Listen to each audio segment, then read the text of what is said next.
प्रश्न है 9x² plus 30x plus 25। इसको आपको सरल करने के लिए सबसे पहले दो चीजें देखना है कि ये किसका वर्ग है और ये दोनों, यानी पहले x² के साथ में जो है और जो लास्ट में, दोनों किसी न किसी के वर्ग है या नहीं है। अगर वर्ग है तो दूसरे तरीके से करेंगे, अगर वर्ग नहीं है तो दूसरे तरीके से। यानी अगर वर्ग है तो सरल रहेगा, अगर ये वर्ग नहीं है तो गुणा और जोड़ घटाना के लिए हमें देखना पड़ेगा। तो इसमें ये 9 किसका वर्ग है? 3 का, तो 3x का स्क्वायर लिख सकते हैं। और ये 25 किसका वर्ग है? 5 का। तो जब 5 और इन दोनों का गुणा करेंगे, 5 का है ना वर्ग, 5 का वर्ग है 25, तो इसको हमें दो बराबर भागों में लिख देना। अगर वर्ग है तब, अगर वर्ग नहीं तो दो बराबर भागों में नहीं लिखना। तो 30 का आधा कितना होता है? 15। तो दो बराबर भाग कितने हो जाएंगे? 15x धन 15x। ये आपके कोर्स में है, ठीक है। अब इसमें हमें कॉमन लेना है, तो एक भाग ये बनेगा, एक भाग ये बनेगा। तो सबसे पहले वाले भाग में जो घात है, द्विघात समीकरण में इसमें है घात होगी, तो इसमें x का कॉमन रहेगा। तो 3 और 15 में क्या कॉमन है? 3 हो गया। अब इसका क्या हो जाएगा? 1 3 चला गया तो 1 3 बचेगा ना, क्योंकि घात 2 है। तो 1 3x तो आ गया, तो 1 3x बच जाएगा, प्लस 5 3 15, 5 बचेगा। अब इसमें देखेंगे, यहाँ प्लस है तो प्लस लगाना है, माइनस है तो माइनस लगाना। 15x धन 5 का स्क्वायर, तो 15 में किसका स्क्वायर है? 5 और 15 में क्या कॉमन है? 5। तो 5 कॉमन ले लेंगे, तो 5 कॉमन लेंगे, कितना बचेगा? 5 3 15 और 1 2 है, स्क्वायर का मतलब क्या होता है? 2 बार गुणा। तो 1 5 तो चला गया, कितना बचा? 1 5 बचेगा, तो 1 5 लिख देंगे। अब दोनों कोष्ठकों में क्या है? 3x प्लस 5, और इस कोष्ठक के पहले क्या बचा? 3x, इस कोष्ठक के पहले क्या बचा? प्लस का 5। ये हमारा क्या हो गया? आंसर। अगर इसको भी अलग लिखना है तो हम लिख सकते हैं 3x धन 5 का होल स्क्वायर। होल स्क्वायर का मतलब ये जैसे 2 बार गुणा है ना, सेम है। तो सेम का मतलब जैसे हम x गुणे x लिखते हैं, तो x गुणे x का मतलब क्या होता है? x स्क्वायर या x घाते 2। अगर यहाँ आपको स्क्वायर नहीं लिखना है तो कोई जरूरी नहीं है, सिर्फ देख बस लो कि है कि नहीं है। जैसे अगला सवाल है माइनस में, ये जो उदाहरण है इसमें है 36x² माइनस 144x प्लस 144। अब हम देखेंगे ये जो 36 है और ये 144 है, ये किसी के वर्ग है कि नहीं है। देखो जैसे हम इसमें वर्ग लिखे थे, इसमें हम बिना वर्ग के देखेंगे कि बिना वर्ग के आ रहा है कि नहीं आ रहा। तो 36 का हम 36 लिख देंगे, लेकिन हम देखेंगे है कि नहीं है। 36 है, किसका वर्ग है? 6 का, और 144 12 का, माइनस, तो इसका आधा कितना होगा 144 का? 72। तो 72x 2 बार लिखना है, और दोनों बार कहे का चिन्ह लगाना है? माइनस का, क्योंकि बीच में माइनस है। अब माइनस ये सॉरी प्लस 144। अब देखो पहले वाले में हमने वर्ग लिखा था, इसमें हमने वर्ग नहीं लगाया। अब डायरेक्ट कॉमन लेना है। अब ये बताओ कि x² और x में x कॉमन रहेगा, और साथ में 36 और 72 में क्या कॉमन रहेगा? 36 रहेगा, 36 कॉमन आ जाएगा। तो 36 का 36 चला गया, x बचेगा, माइनस 36 दूनी 72। अब ये इसमें 72x और 144, देखो इसमें x है, इसमें x नहीं है। जब इसमें x नहीं है तो x कॉमन नहीं रहेगा। कितना रहेगा? अब यहाँ माइनस है तो माइनस लगा दिया, कितना कॉमन रहेगा? 72 कॉमन आ गया। तो क्या बचेगा? x प्लस माइनस का माइनस 72 दूनी 144। अब यहाँ से हमें पता चलेगा कि हमारा सवाल सही है कि गलत। अगर दोनों कोष्ठकों में बराबर संख्या आए तो हमारा सवाल सही है, अन्यथा हमारा सवाल यहीं से गलत है, आगे हल करने की जरूरत नहीं है। तो कोष्ठक में क्या आया? x minus 2। इस कोष्ठक के पहले क्या है? 36x। इस कोष्ठक के पहले क्या है? 72। ठीक है। अगर अब भी आपको जैसे लिखना है तो हम लिख सकते हैं, जब कॉमन क्या आ सकता है इसमें? 36 आ सकता है। क्या आ सकता है? 36। तो x माइनस 2 और यहाँ पे 36 कॉमन ले लेंगे तो क्या बचेगा x माइनस 2, और कॉमन ले लिया हमने 36, तो क्या हो जाएगा x माइनस 2 का होल स्क्वायर और इंटू में 36। ये हमारा क्या हो जाएगा आंसर। ये भी आंसर सही है और ये भी आंसर सही है, दोनों आंसर सही है। ठीक है, अब इसके बाद तीसरा प्रश्न। तीसरे प्रश्न में हमें ये अलग है, दोनों इन दोनों उदाहरणों से तीसरा उदाहरण क्या है, बिल्कुल अलग है।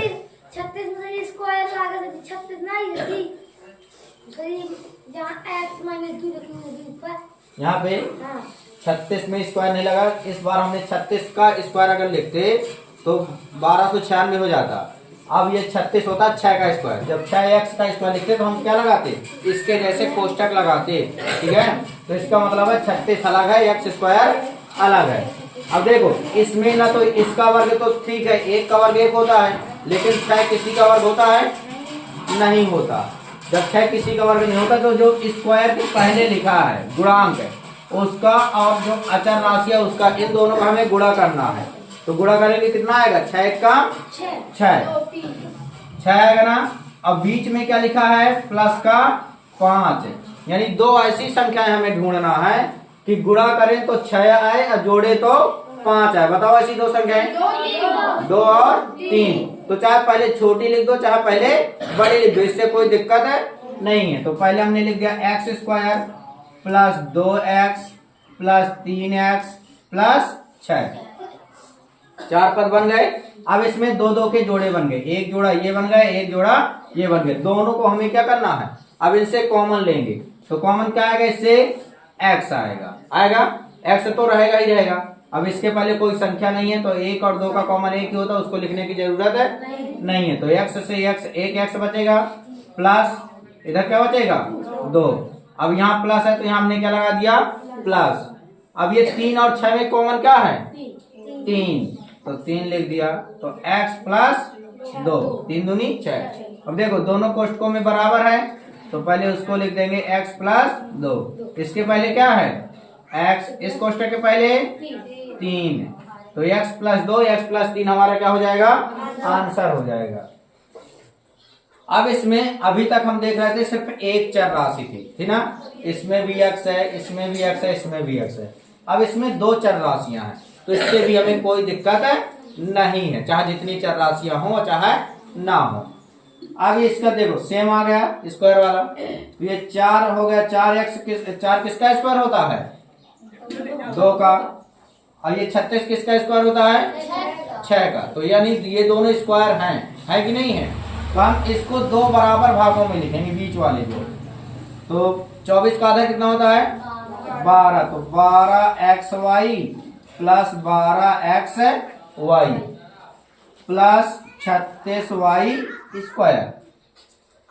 अब देखो 2 के जोड़े बन गए, 4 पद हो गए तो 2 के जोड़े बन जाएंगे। अब इसमें हमें कॉमन लेना है, तो पहले कॉमन क्या है 4 है, 4 और 12 का कॉमन क्या आएगा 4। x स्क्वायर है, यहाँ x है y है, तो यहाँ तो y है नहीं है, तो x की छोटी घात क्या हो जाएगी x। तो कितना बचेगा 1x बचेगा, प्लस 4 3 12 3y बचेगा, है ना। प्लस है तो यहाँ पे प्लस लगा देंगे। अब यहाँ पे 12 है, यहाँ पे 36 है, तो 12 और 36 में कॉमन क्या रहेगा 12 रहेगा।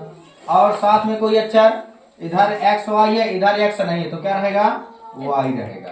ठीक है, तो 12 का 12x रहेगा, प्लस 12 3 36 और y है 1 तो y रहेगा।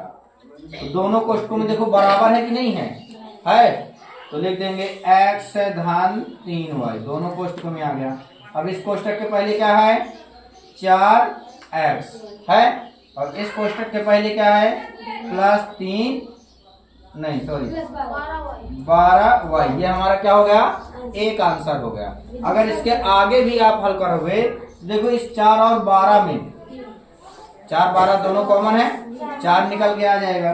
तो x धन 3y, x धन 3y बचेगा। जब 4 निकाल देंगे कि नहीं बचेगा, ये दोनों बराबर हो गए, तो इसका हम क्या कर सकते हैं होल स्क्वायर कर सकते हैं। x धन 3y का होल स्क्वायर और इंटू में 4, अब देखो अगर अंदर करना है 4 को, तो ये तो 4 किसका वर्ग होता है?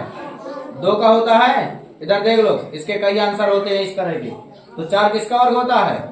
2 का। तो 2 का अंदर गुणा कर देंगे तो 2x धन 6y भी आंसर है। 2x धन 6y का होल स्क्वायर। अगर हम इसके जैसा करते, इसको चाहे इसको मान लो चाहे इसको मान लो, तो डायरेक्ट पहले हमारा आंसर यही आता, क्योंकि 3x की जगह हम यहाँ 2x लिखते कि ना लिखते?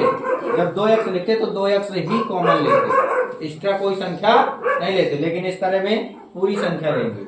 अब ये सवाल भी है तीसरे जैसा। कैसा है?